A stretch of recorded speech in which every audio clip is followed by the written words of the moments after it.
बड़गाम से मैं आबिद हुसैन। और जम्मू और पंजाब में छापेमारी, एनआईए के छापे मारे गए हैं और जम्मू की कठुआ में एजेंसी ने छापेमारी की है।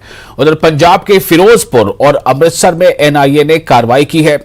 अमृतसर, फिरोजपुर, कठुआ और जम्मू एनआईए द्वारा सभी सीमावर्ती जिलों में छापे मारे गए। खालिस्तान पाकिस्तान टेरर लिंक भी एनआईए के रडार पर रहा।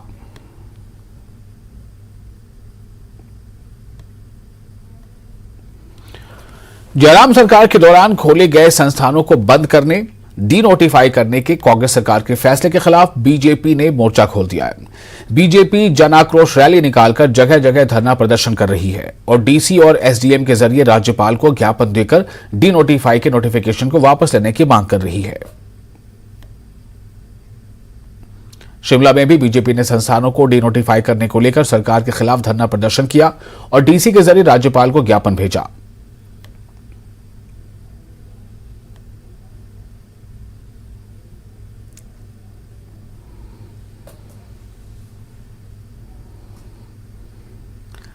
संस्थानों को डी नोटिफाई करने के मामले में बीजेपी लगातार सड़कों पर उतरकर सुखू सरकार के खिलाफ हमला बोल रही है। देहरा में भी 2 एसडीएम कार्यालय को डी नोटिफाई करने पर बीजेपी ने जसवा परागपुर में जन आक्रोश रैली कर विरोध जताया। जसवा परागपुर की जसवा तहसील के बाहर सरकार के खिलाफ जमकर नारे लगाए गए। इस दौरान सीएम के ससुराल में खास अंदाज में नारे भी लगाए गए। बता दें कि जसवा परागपुर के नलसूहा में ही सीएम सुखविंदर सिंह सुक्खू की ससुराल है और जब इस क्षेत्र में सरकार ने संस्थानों को डी नोटिफाई किया तो बीजेपी ने सीएम और कांग्रेस सरकार के खिलाफ मोर्चा खोल दिया। जसवा परागपुर में हुआ यह विरोध प्रदर्शन बीजेपी विधायक विक्रम सिंह ठाकुर की अगुवाई में हुआ। संस्थानों को डी नोटिफाई करने के मामले में विधायक विक्रम सिंह ठाकुर ने कोर्ट जाने की धमकी भी दी है।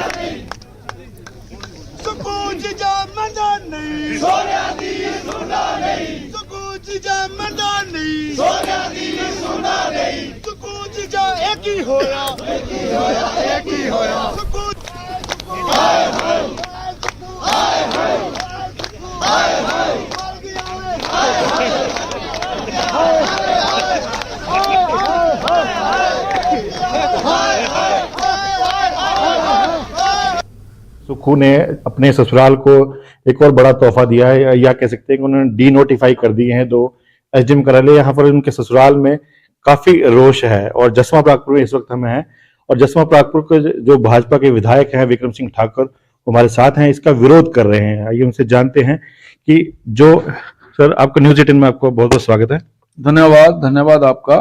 सर, ये जो 2 एसडीएम ऑफिस डी नोटिफाई कर दिए हैं, बंद कर दिए हैं, किस तरह देख रहे हैं? ये बड़ा दुर्भाग्यपूर्ण बात है कि जसवा परागपुर विधानसभा क्षेत्र में पिछली सरकार ने आदरणीय श्री जयराम ठाकुर जी के नेतृत्व में जहां की जनता ने ये आवाज उठाई थी कि आजादी के 70 वर्षों के बाद भी एक ऐसा विधानसभा क्षेत्र जहां पे अपना एसडीएम नहीं है और जिस प्रकार का 103 किलोमीटर लंबा क्षेत्र है, वहां पर आदरणीय श्री जयराम ठाकुर जी ने 2 एसडीएम दफ्तर दिए, एक कोटलाबेड़ में और दूसरा रक्कड़ में। लेकिन यह दुर्भाग्यपूर्ण है कि सरकार ने आते ही उन दोनों जो एसडीएम के ऑफिसेज हैं उनको डी नोटिफाई किया है। दुर्भाग्यपूर्ण है और अभी जसवा परागपुर की जनता ने कांग्रेस को सबक सिखाया भी है। यहाँ पे भारतीय जनता पार्टी की जीत हुई है, लेकिन जिस प्रकार के ये कारनामे कर रहे हैं आने वाले 50 वर्षों में भी यहाँ पर कभी कांग्रेस जीतेगी नहीं। तो ससुराल को उन्होंने कैसे तोहफे दे रहे हैं नए मुख्यमंत्री? निश्चित तौर से जसवा परागपुर में उनके ससुराल हैं, उन्होंने तो अपने ससुराल के गांव में खुलने वाले आयुर्वेदिक डिस्पेंसरी को भी बंद कर दिया। तो इस प्रकार के का निर्दयी व्यवहार मुझे लगता नहीं है कोई व्यक्ति अपने ससुराल वालों से करता है, लेकिन ये जो इन्होंने किया है ये निंदनीय है। और जसवा परागपुर की जनता जिसमें काफी रोष है, सड़कों पे उतरेगी और आने वाले दिनों में अगर जरूरी हुआ तो हम जो न्यायालय का दरवाजा भी जो है वो खटखटाएंगे। सर, एक तरफ भाजपा पर आरोप लग रहे थे कि जो सीमेंट फैक्ट्रियां बंद हुई है कहीं ना कहीं षड्यंत्र के अंतर्गत भारतीय जनता पार्टी ने बंद कराई, लेकिन ये जो कार्यालय बंद हुए इस पर क्या लग रहा है आपको? दोनों ये क्या कारण रहे हैं? अब तो इसको भी लोग षड्यंत्र बताएंगे, लेकिन कोई ये षड्यंत्र नहीं है। ये केवल और केवल पार्टी के भीतर जिस प्रकार की परिस्थितियां बनी हुई हैं उन परिस्थितियों के कारण इस प्रकार से होता है। एक ऐसा व्यक्ति इस प्रदेश के मुख्यमंत्री की बागडोर संभाले हैं जो पहली बार मुख्यमंत्री बने हैं, इससे पहले वो कभी मंत्री भी नहीं रहे, उनको अपने तरीके से अफसरशाही चला रही है।